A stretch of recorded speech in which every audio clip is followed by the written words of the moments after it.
Di video kali ini saya ingin memberikan informasi bagaimana cara beternak babi yang baik.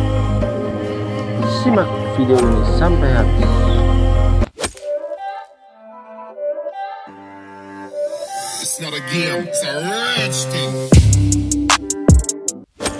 Ada 4 cara beternak babi yang baik, yaitu sebagai berikut.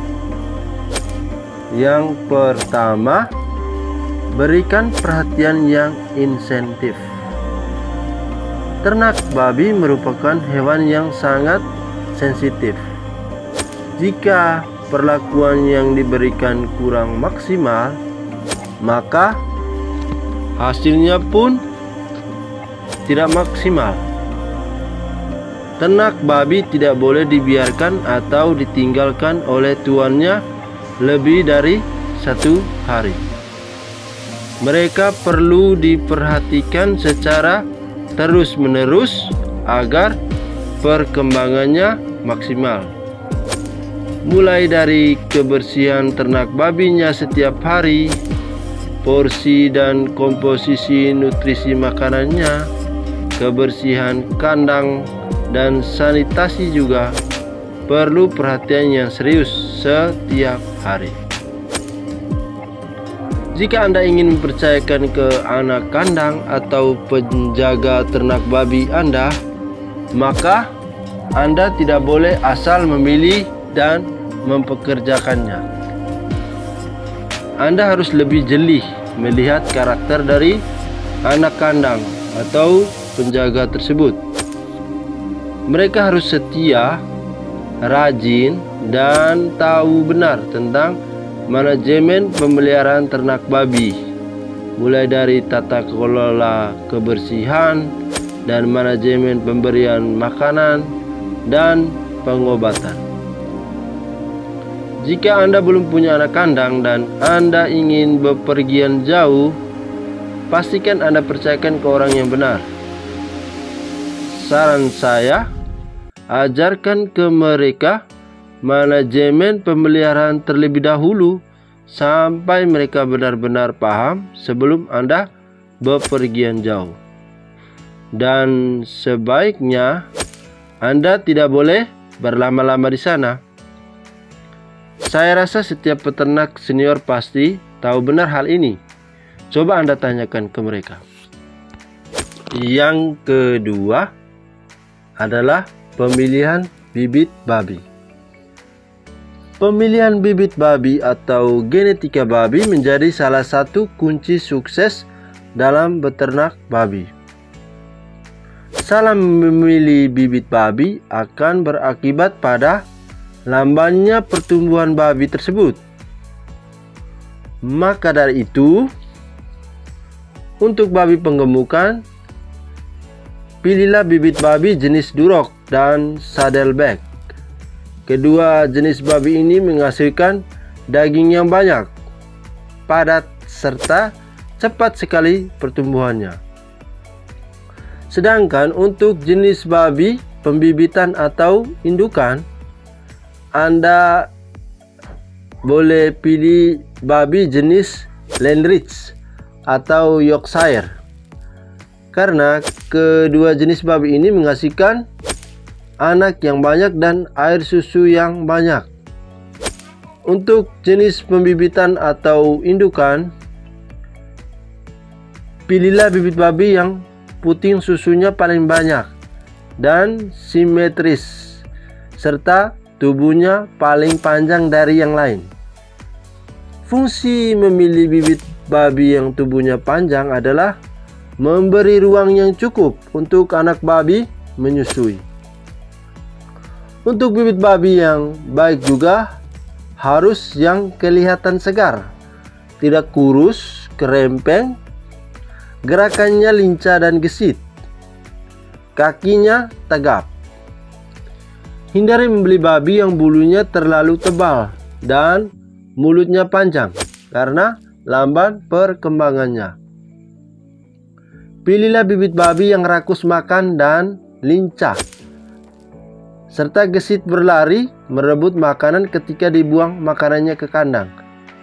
Maka dari itu, saran saya Anda praktikan hal ini sebelum membeli. Anda coba-coba buang makanan, lalu lihat apakah dia lincah, gesit, berlari untuk merebut makanan. Itu berarti bibitnya bagus. Yang berikut, hindari membeli bibit babi yang dijual di pasar babi. Bibit babi yang dijual di sana bisa saja terkontaminasi dengan bakteri dan virus karena tercampur dengan ratusan bibit babi dari penjual lain yang ramai-ramai berjualan di sana. Biasanya juga para tengkulak ada yang mengambil bibit dari daerah luar, dari daerah luar yang mana belum terjamin betul kesehatannya. Maka dari itu, saran saya, lebih baik Anda membeli bibit langsung di kandang yang mana manajemen pemeliharanya sudah bagus, bukan yang asal pelihara saja. Yang ketiga, penentuan pakan. Penentuan pakan yang tepat akan menghasilkan pertumbuhan yang cepat.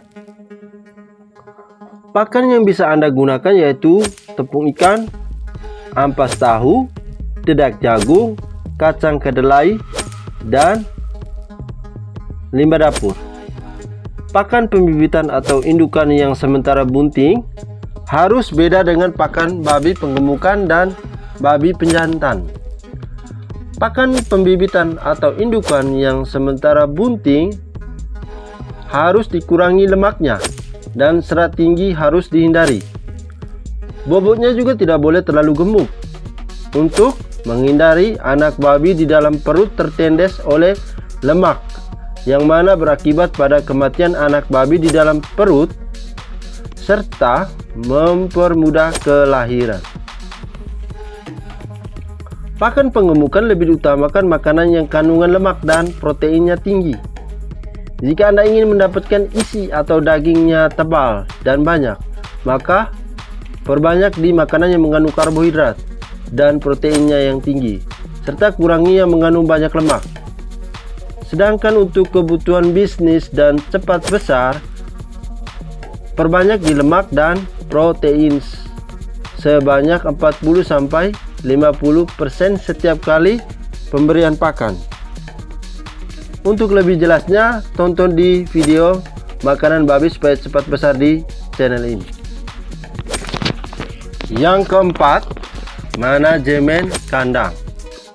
Ukuran kandang dan sirkulasi udara menjadi syarat penting menjaga suhu ternak babi, baik babi penggemukan maupun indukan yang sementara bunting. Ukuran tinggi kandang yang normal atau standarnya adalah 3,5 meter dari tanah. Siapkan ventilasi yang baik agar cahaya matahari bisa masuk ke kandang, sehingga babi bisa berjemur dan juga lantai kandang tetap kering. Ukuran normal luas kandang yaitu untuk kandang beranak, yaitu panjangnya 2,5 meter dan lebarnya 1,5 meter. Kandang untuk babi pejantan yaitu 3 meter dan panjangnya 3 meter dan lebarnya 2 meter.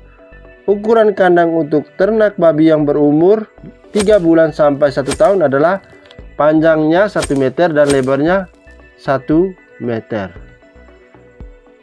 Jadi, jika ada yang belum jelas dan masih kurang, silakan Anda komen di video ini biar saya bantu jawab. Dan bagi Bapak Ibu yang punya anak yang ingin melanjutkan sekolahnya di perguruan tinggi di NTT, Flores, Kabupaten Sika, dibuka kesempatan mendaftarkan diri di Universitas Nusa Nipah Maumere yang sudah terakreditasi B, terlebih khusus program studi pendidikan bahasa Inggris yang juga sudah terakreditasi B dengan nomor SK Ban PT 3489-SK Ban PT /Akred/S/2017. Profil lulusan prodi ini yaitu menjadi guru bahasa Inggris, pengelola pendidikan, guide, penerjemah, dan peneliti bahasa. Program studi ini juga telah menerapkan program Merdeka Belajar Kampus Merdeka atau dinamakan MBKM dan 12 mahasiswa-mahasiswinya sudah lulus mengikuti seleksi nasional yang diselenggarakan Kemendikbud, yaitu program kampus mengajar yang diikuti oleh ribuan mahasiswa di seluruh Indonesia untuk melakukan praktek mengajar di SD-SD yang terakreditasi C dan belum terakreditasi. Ke-12 mahasiswa-mahasiswi ini sudah mengikuti pembekalan dan siap mengajar di tahun ini. Syarat pendaftarannya yaitu fotokopi ijazah dan rapor yang sudah dilegalisir 3 lembar, fotokopi akte kelahiran 2 lembar, fotokopi kartu keluarga 2 lembar, fotokopi KTP 2 lembar, pas foto memakai kemeja atau kaos berkrak ukuran 2x3 berwarna sebanyak 3 lembar. Waktu pendaftarannya dari bulan Februari sampai Juli. Prodi Pendidikan Bahasa Inggris Unipa ini memiliki beberapa fasilitas berupa lab micro teaching, lab bahasa, perpustakaan, taman baca, serta sudah memiliki online journal system yang bisa dicek di edunipa.nusanipa.ac.id. Anda bisa menghubungi di nomor kontak 081238132812 Pak Oscar atau 085239242821 Pak Melki, atau Anda email di englisheducationunipa@gmail.com. Untuk lebih jelasnya Anda bisa lihat di deskripsi video ini atau silakan Anda komen di video ini. Silakan Anda kunjungi website kampus www.nusanipa.ac.id. Bagi yang berminat silakan komen di video ini, nanti saya bantu jawab. Subscribe bagi yang belum, jangan lupa aktifkan loncengnya, dan sampai jumpa lagi.